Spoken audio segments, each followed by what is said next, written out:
Yes, good morning, students. Hello, how are you? I hope you all are very fine. Today we will read chapter 15 around the world in 80 days. इसका मतलब है कि पूरे संसार को 80 दिनों में घूमना। Jules Verne was a French author who wrote about adventure. Jules Verne जो थे वो फ्रेंच ऑथर थे जिन्होंने साहसिक कार्यों के बारे में, यात्रा, खोज और विज्ञान फिक्शन के बारे में लिखा था।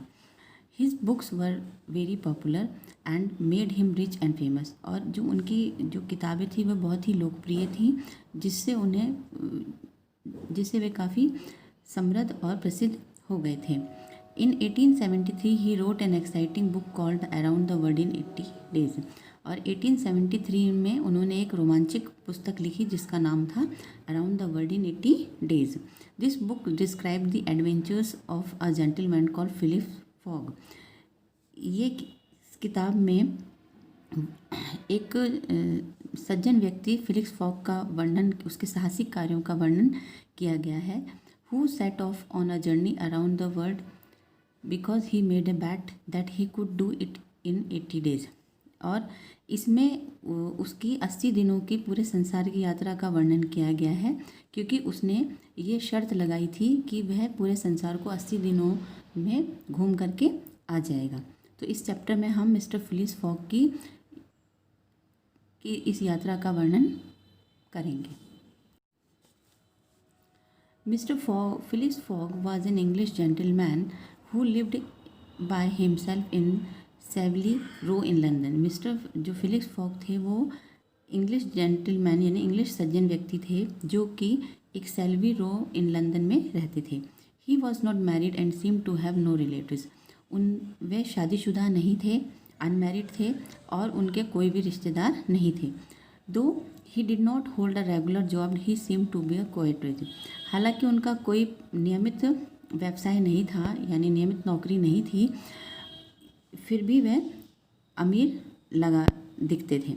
ही went to his club every day without fail but did not go around town too much. He went to his club every day, वो क्लब नियमित रूप से जाते थे बिना किसी गैप के, यानी कि वो नियमित रूप से जाया करते थे। और पर जो कस्बे में कभी कभार ही जाते थे, वे कस्बे में डेली नहीं जाते थे। Not much was known about him, और उनके बारे में ज़्यादा कुछ नहीं पता था। इवन टू हिज फ्रेंड्स, यानी और उसके जो दोस्त थे उनको भी उनके उस बारे में अधिक नहीं मालूम था। Except he was a man with an orderly mind and regular habits. केवल इसके कि वह एक व्यवस्थित दिमाग और नियमित आदत वाले व्यक्ति थे। ऑर्डरली माइंड मतलब होता है कि ऑर्गेनाइज माइंड, व्यवस्थित दिमाग, और रेगुलर हैबिट्स के होते हैं नियमित आदतें थी। हु लिव्ड बाय क्लॉक, जो कि घड़ी के अनुसार चलते थे, यानी अपने समय के पाबंद व्यक्ति थे। Mister Fogg on watch not only told him the hour, minute and second of the day but also the month and the year. जो मिस्टर फॉग के पास जो घड़ी थी वो केवल घंटे, मिनट और सेकंड के बारे में ही नहीं बताती थी बल्कि महीने और साल के बारे में भी बताती थी। He did the same thing every day at the same time to the minute. वो प्रतिदिन सही समय पर, एक ही समय पर और सही मिनट पे वही कार्य किया करते थे। ही did the same thing every day, यानी कि नियमित रूप पे डेली वे सही समय पे जो काम, जैसे उन्होंने 8 बजे किया वही काम कल वो 8 बजे करेंगे। मतलब नियम से वो अपने दिनचर्या उनकी थी, नियमबद्ध थी। On 2 October 1872 mister fog engaged a new servant called पासे पार्टआउट। 2 अक्टूबर 1872 में मिस्टर फॉग ने एक नया नौकर रखा जिसका नाम था पासे पटाउट।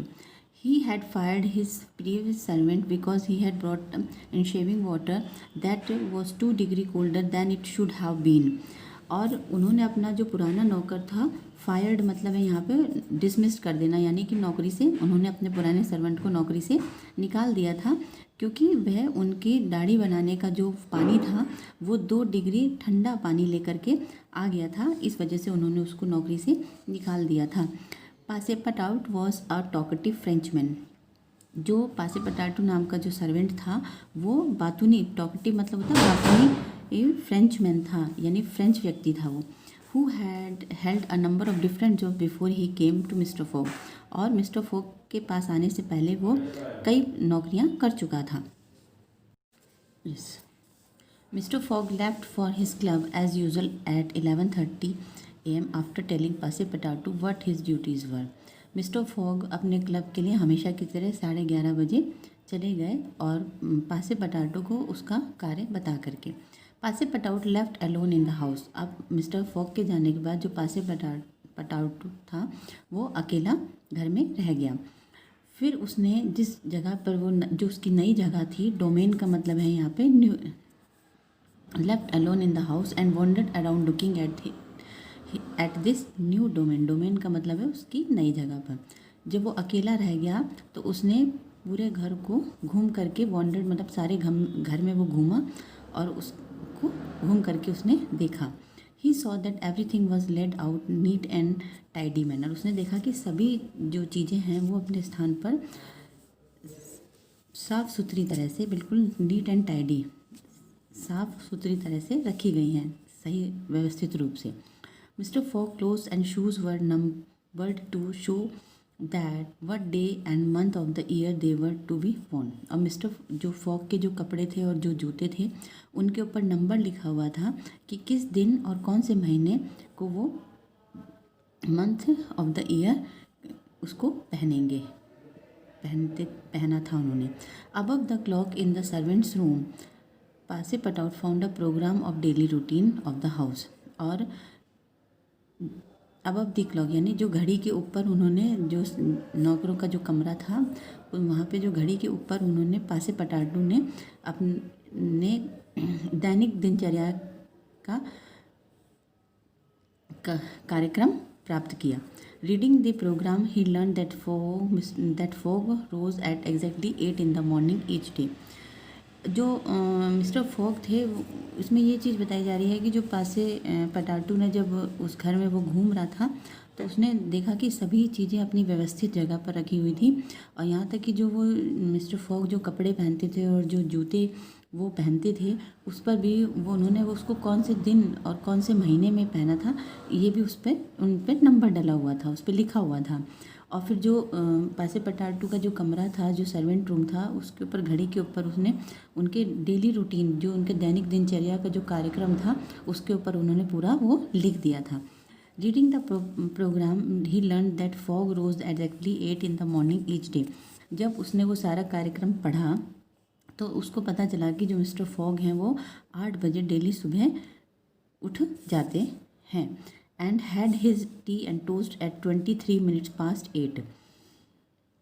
और 8:23 पे वो टी और टोस्ट लेते हैं, यानी अपना ब्रेकफास्ट लेते थे। ही शेव्ड एट 9:37 AM। और वो 9:37 AM पे शेव करते थे, यानी अपनी दाढ़ी बनाते थे exactly, and was dressed by 20 minutes before 10। और 10 बजने के 20 मिनट पहले ही वे तैयार हो जाते थे।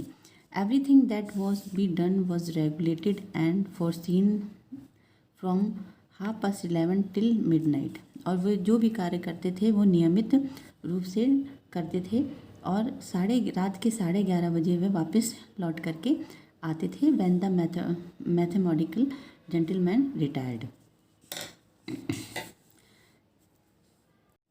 Having examined the house from top to bottom, Pase Patato rubbed his hands and broad smile spread over his face and he said joyfully। पूरे घर का परीक्षण करने के बाद ऊपर से नीचे तक पासे पटाटू अपने हाथों को मसलता है और चेहरे पर मुस्कुराहट लाता है और खुशी से कहता है this is just what I wanted. ये है, फिर वो कहता है कि जैसा मैं चाहता था ऐसा ही घर मुझे मिल गया। We shall get together. हम दोनों आखिर मिल ही गए। Mister Fogg and I, Mister Fogg और मैं। But a domestic and regular person gentleman. उन्होंने कहा कितने ही घरेलू और नियमबद्ध सज्जन व्यक्ति हैं। A real machine, well I don't mind serving a machine. और वास्तव में एक वास्तविक मशीन, और अब मैं इस मशीन के साथ काम करने में मुझे कोई भी दिक्कत या परेशानी नहीं होगी। On 2nd October 1872, however, everything did not happen exactly as usual in Mr. Fogg's life. 2 अक्टूबर 1872 में हमेशा की तरह, जैसे कि हमेशा की तरह उनके साथ होता था, उस दिन ऐसा उनके जीवन में नहीं हुआ. While Mr. Fogg and his friends were playing whist, a card game, there was a discussion about a bank robbery that he had been reported in the papers that day. अब जो मिस्टर फॉग थे अपने friends के साथ में विस्ट अ card game, यहाँ पे जो विस्ट है वो एक ताश के पत्तों का गेम है, कार्ड गेम का नाम है. तो जो मिस्टर फॉग थे अपने दोस्तों के साथ में विस्ट नाम का एक कार्ड गेम खेल रहे थे. वहाँ पर बैंक डकैती के बारे में बहस चल रही थी जो कि उस दिन अखबार में छपी थी. 55,000 pounds had been stolen and it was said that the thief had fled the country in the guise of an English gentleman. और 55,000 पाउंड्स यहाँ पे रुपए से संबंध, यानी कि जो ये डॉलर है, यहाँ 55,000 जो पाउंड्स थे वो चोरी हो गए थे बैंक से. और ये कहा जा रहा था जो चोर है वो यहाँ भाग गया है भेष बदल के, in the guys of N English gentleman. In the guys of मतलब भेष बदल के, दूसरे कपड़े पहन करके इंग्लिश जेंटलमैन के, और वहाँ से वो भाग गया है. Someone at the card table remarked that the thief would escape because the word was a large enough to place to hide him. और जब वो जहाँ पे वो ताश खेल रहे थे, कार्ड गेम खेल रहे थे, वहाँ पे किसी व्यक्ति ने व्यंग कसा कि वो चोर इसलिए भाग गया क्योंकि ये संसार बहुत बड़ा है छुपने के लिए. Mr. Fogg, who rarely spoke during the card game, said, "Gentlemen, it is not possible to go around the world in 80 days." Mister fog जो बहुत ही कार्ड के खेलते समय बहुत ही कम बोला करते थे, उस दिन वो बोले, सेड जेंटलमैन, सज्जन व्यक्ति, it is now possible to go around the world in 80 days. अब वो कहते हैं कि संसार इतना बड़ा नहीं है, अब संभव है कि हम पूरे संसार को 80 दिनों में घूम सकते हैं. The world is no longer such a large place. और जो संसार है वो इतना बड़ा नहीं है, ना ही इतना बड़ा है बड़ा स्थान है. Those days trains and steamships were the fastest means of travel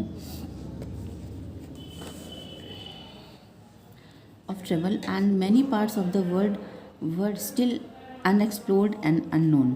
उन दिनों में जो ट्रेन्स और जो स्टीम शिप्स ही यात्रा करने का साधन हुआ करती थी, जो कि हम अगर संसार में किसी एक स्थान से दूसरे स्थान पर अगर हमें जाना है तो या तो ट्रेनों के द्वारा या स्टीम शिप्स के द्वारा ही हम वहाँ पर जा सकते थे. Were still unexplored and unknown.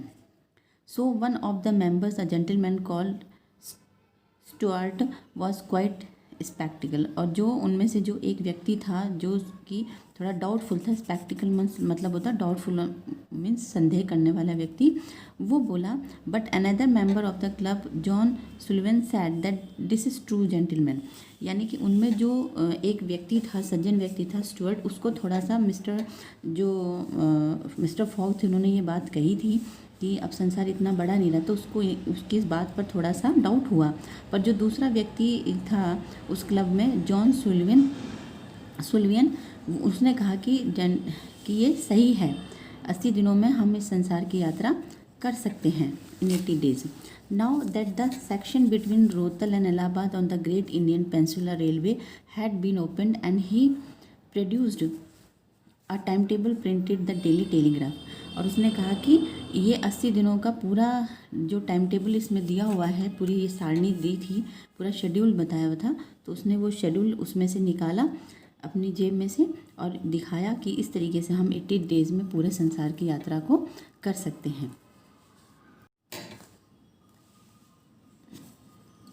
Then Mr. Fogg did something that was to completely change the even space of his life. He bet his life saving of 20,000 pounds that he could travel around the world in 80 days. अब mister जो fog थे उन्होंने कुछ ऐसा किया जिससे कि पूरा ही उनके जीवन में परिवर्तन आ गया. He bet his life saving the 20,000 pounds that he could travel around the world in 80 days.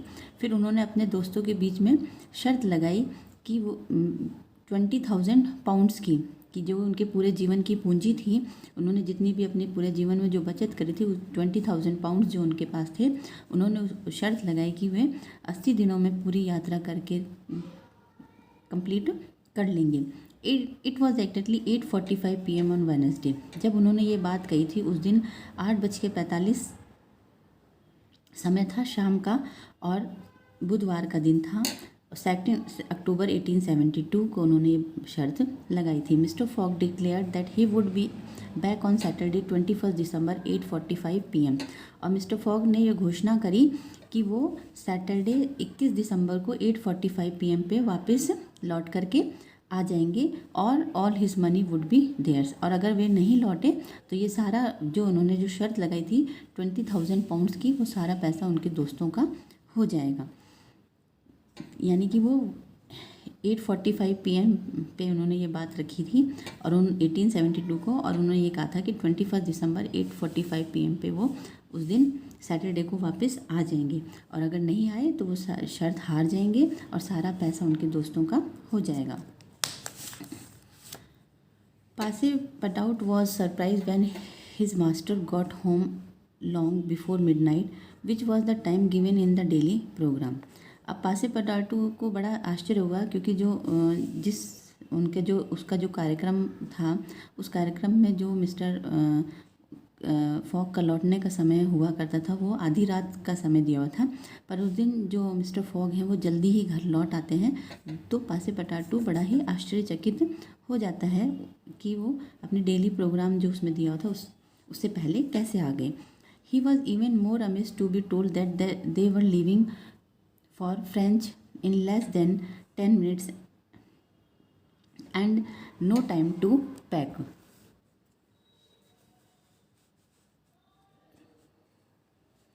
और इससे ज़्यादा उसको आश्चर्य जब हुआ कि जो उन्होंने मिस्टर फॉग ने उसको बताया कि हम living for France in less than 10 minutes। अब वो कह रहे हैं कि हम फ्रांस के लिए जा रहे हैं 10 मिनट के अंदर अंदर।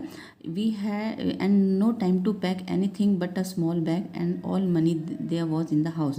फिर मिस्टर फॉग ने उसको बताया कि हमारे पास अब इतना समय नहीं है, केवल एक सारा सामान पैक करने की ज़रूरत नहीं है, केवल एक छोटा सा बैग ले लो और जितना भी घर में पैसा है वो सारा लेके चलो। Which was 20,000 pounds. और जो उनके पास जो पैसा था वो केवल 20,000 पाउंड ही था।